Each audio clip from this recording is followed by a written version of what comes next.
Okay, today we're looking at lesson 3 in chapter 5, and we're estimating quotients when we are dividing with decimals.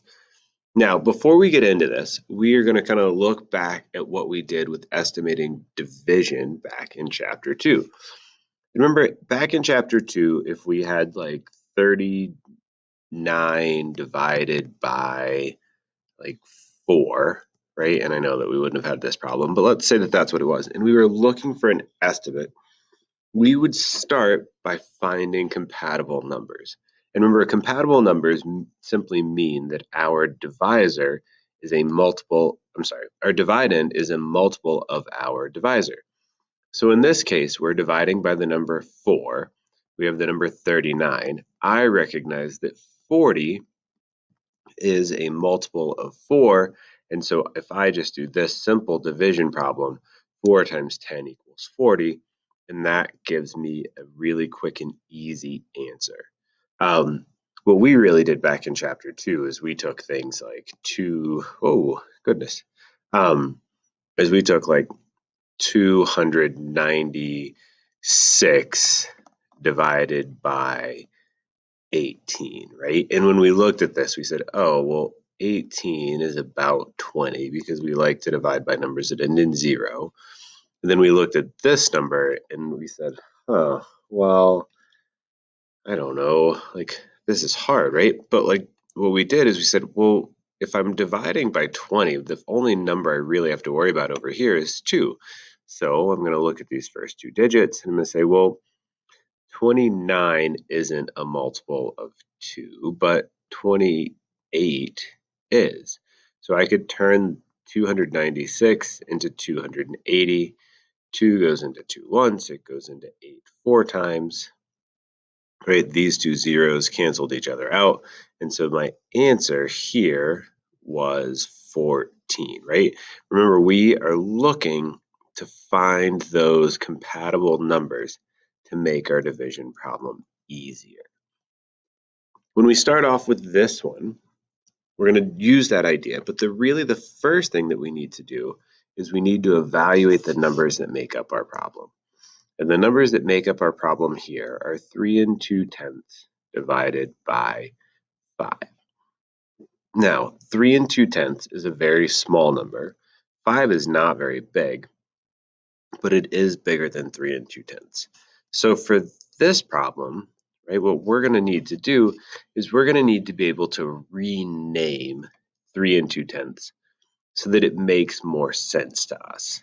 And hopefully what you started to pick up on from our last lesson is that when we're dividing decimals, if we needed to regroup, right, remember we took our 3 ones and we broke them up into their 10/10ths, right? And so we'd get 10/10ths out of here and 10/10ths out of here and 10/10ths out of here. Well, 10/10ths plus 10 plus 10 is 30/10ths. And then, of course, we had our 2/10ths that were over here in this other problem. So when I look at this, I can turn 3 and 2/10ths and I can rename it as 32/10ths. And now that I've renamed it as 32/10ths, it makes it easier for me to understand. Because if I can name it 32/10ths, then I could call it 32 apples or 32 bananas or 32 bobs, right? Like it doesn't really matter because I've renamed it. I mean, in the end, I'm going to have to go back to tenths so that I can figure out my answer, right? Because if I divide this and I say that I get 6 bobs, like that doesn't answer this question. But I digress. So we've renamed it 32/10ths divided by 5. Now I'm going to use my compatible numbers idea, right? I'm going to think, well, 5 times 6 is 30. So I'm going to rename 32/10ths as 30 for my estimate. And I know that they are 32/10ths. I'm dividing by 5. And 30/10ths divided by 5 is 6/10ths, right? And of course, I could have just written out 6/10ths because that helps me to understand this problem better.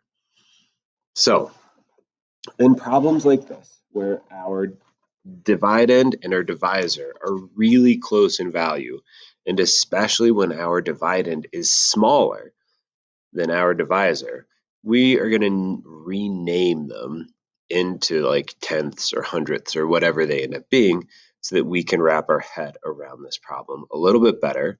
And then, of course, after we find our answer, we'll rewrite it in standard form. All right, let's take a look at another problem. Our other type of problem that we're going to do is sometimes we're going to have numbers that have decimals in them, but they're pretty big numbers, and our divisors end up being pretty big numbers. So for example, here we have $144.15 divided by 31. Now, when we're talking about numbers that are this large, to be quite honest, we don't really care about this decimal. We can just ignore it. And now we're just back to using what we understand about compatible numbers. First thing, I don't like the idea of dividing by 31. I'm going to use 30. It's really close. It's close enough to be reasonable. Now I'm going to look at this 3, and I'm going to look at 14, and I'm going to say, well, 14 isn't a multiple of 3, but 15 is. I change that last digit there to a 0, right? Because 144 is close to 150. Now, again, I'm not worried about the decimal here. I'm just going to use my whole numbers. So now I say, well, 3 goes into 15 5 times.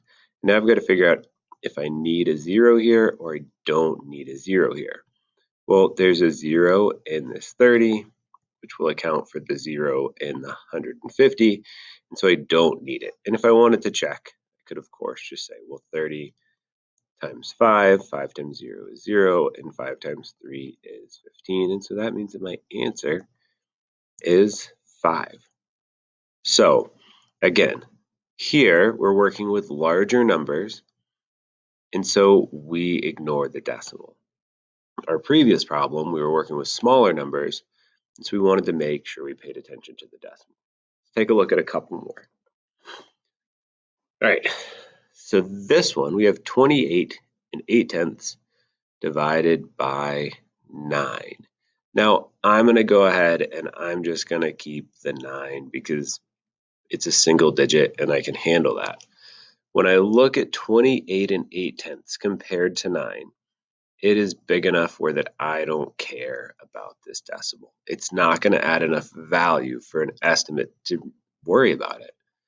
So now I think, well, 28 is not a multiple of 9, but I know that 27 is, and 27 divided by 9 is 3.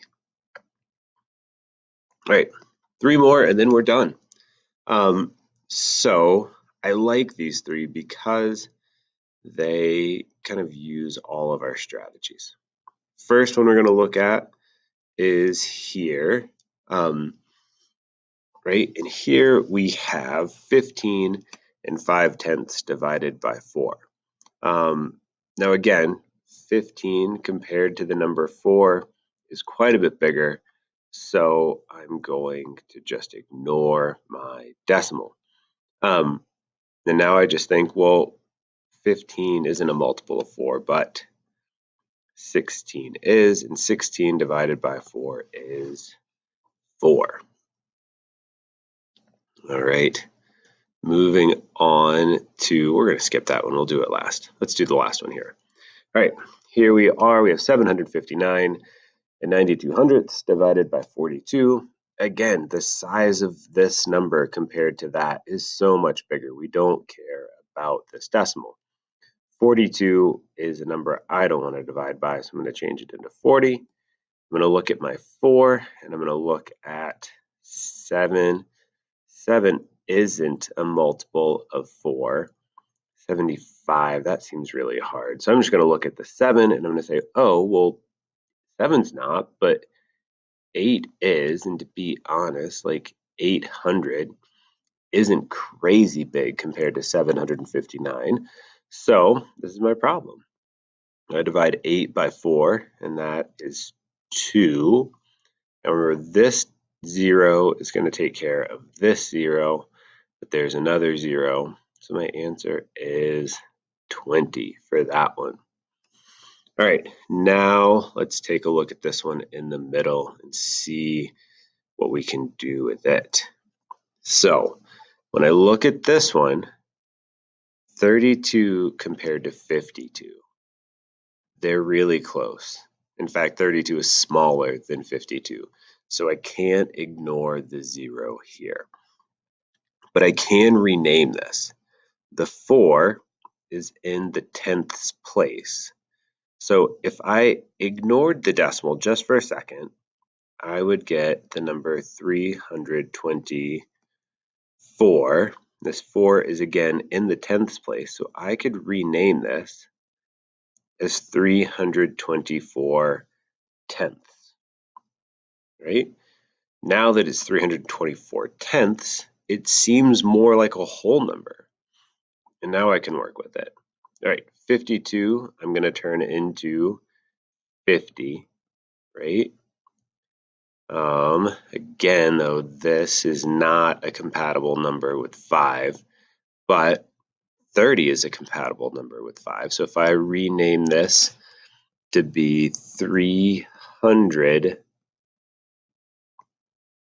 tenths divided by 50, right? Again, I'm just looking at my primary factors. 30 divided by 5 is 6. This 0 and this 0 take care of one another. So the answer here is 6 tenths, which again I can rewrite as 6 tenths. So again, just as a quick review, if our divisor and dividend, if the difference between them is really large, right? Like if this number is so much bigger than this number, then we're going to just ignore that decimal. We're going to find compatible numbers and we're going to divide. However, if they aren't very different, or especially if our dividend is smaller than our divisor, then we're going to need to rename it. And we're going to do just one final one. I don't know, let's say we have 1 and 27 hundredths divided by, we'll do 4, right? Again, this is smaller than this, so I need to keep this decimal intact. But I don't want to try to think about this in terms of 1 and 27 hundredths. So instead, I'm going to ignore the decimal and I'm going to rename it. And I'm going to rename it based on the last digit in my decimal place. So this is the 7 is in the hundredths place. So I'm going to think of this as 127 hundredths, right? Because if I drew a model of this 1, right, it would turn into 100 hundredths, right? The 2 tenths over here, they would each break up into 20 hundredths. So I would have 127 hundredths divided by 4. Now I'm going to look at my 4. I'm going to look at my first 2 digits here. 12 is a multiple of 4, so I'm going to turn this into 120 hundredths divided by 4. Well, 4 goes into 12 3 times. I don't have a 0 here to account for that 0, so I need to make sure I put one back here. So my answer is 30. Remember, we named them hundredths. And we have to maintain that name, so it's 30 hundredths, which I can rewrite as a decimal just like that.